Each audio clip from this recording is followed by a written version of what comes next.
Very warm welcome to my YouTube channel. I hope you are doing great. I am also good. So, in today's class, we are going to talk about this story, The Thirsty Crow.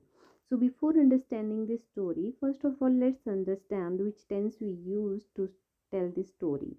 So, basically, we used here simple past tense. So, let's understand why we use simple past tense in this story.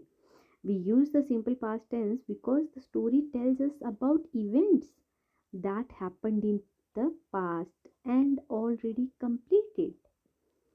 I am going to repeat again. Listen carefully. So basically, we use the simple past tense here because this story tells us about events that happened in the past and are already completed. For example, in this story, we use these lines. Once there was a crow. He flew here and there in search of water. The crow saw a picture. He picked up a pebble and dropped it into the picture. The water level rose up. He drank the water and flew away.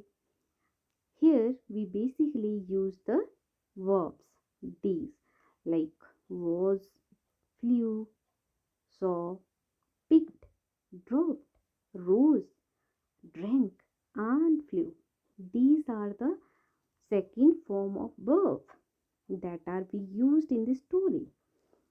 So basically, when you use the second form of verb in story, so basically then we are going to talk about the past tense and we are talking about the actions that happened already, that completed already.